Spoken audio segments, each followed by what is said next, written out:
দিবেন। ওয়াকালা রাসূল, রাসূল বলবে ইয়া রাব্বি, হে আমার রব, ইন্না, নিশ্চয় যারা ইত্তাখাযু, গ্রহণ করেছিল হাযাল কোরআন, এই কোরআনকে মাহজুরা, অবহেলিত বস্তু হিসেবে, পরিত্যক্ত বস্তু হিসেবে।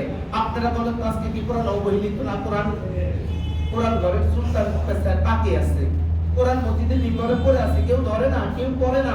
কোরআন পড়ে ধরে যতটুকু, জানে না, জানার চেষ্টা করে না, যতটুকু জানে মানে না।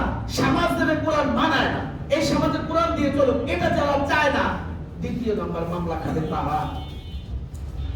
যারা কোরআন দিয়ে রাষ্ট্রবিধান পরিচালনা করবে না, দ্বিতীয় নম্বর মামলা খাবে তারা। সেটাও আল্লাহ কোরআন সূরা মায়েদাতে বলেছেন।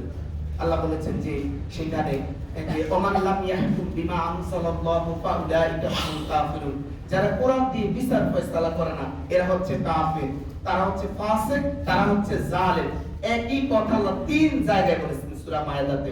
এইজন্য আমরা মুসলিম যারা, আমাদেরকে কোরআন প্রথম নম্বরে শিখতে হবে। কোরআন যদি শিখতে পারেন, আমরা একটা মামলা থেকে বাঁচতেন। দ্বিতীয় নম্বর, কোরআন শিখছেন, এবার আপনাকে বুঝতে হবে, উপলব্ধি করতে হবে। বুঝতেন, উপলব্ধি করতেছেন, এবার আপনি এটা নিজে মানবেন, জাতিকে মানানোর জন্য বলবেন। তাহলে আমরা মামলা থেকে বাঁচতে পারবো। না হলে ওই যে সুপারিশ তো পাবোই না, বরং আরো মামলা খায় আমরা কোথায় যেতে হবে? জাহান্নামে যেতে হবে। সম্মানিত উপস্থিতি, এজন্য আমাদেরকে কোরআন জানার চেষ্টা করবেন। যারা পড়তে পারে না, কোরআন পড়বেন। বলবেন আমি তো পারি না, এই পারি না এই কথা বললে আল্লাহ ছাড়বেন না, মারবেন, আল্লাহ মারবেন। আজকে কথা বেশি হচ্ছে। সূরা ওমরের ভিতরে আল্লাহ বলেছেন ওয়ালাকাদ ইয়াসসারনাল কুরআনা লিযিকরি ফাহাল মিন মুদাক্কির, আমি কোরআনকে সহজ করে নাযিল করছি। মোবাইল সহজ, আরবি শিখা মানে ইংরেজি শিখা সহজ, গণিত শিখা সহজ, এটা বলেন না। আল্লাহ বলেন কোরআন সহজ। অতএব আমরা কোরআন জানি না, সব জানি, তাইলে আল্লাহ কি আমাদেরকে ধরবেন না? অবশ্যই ধরবেন।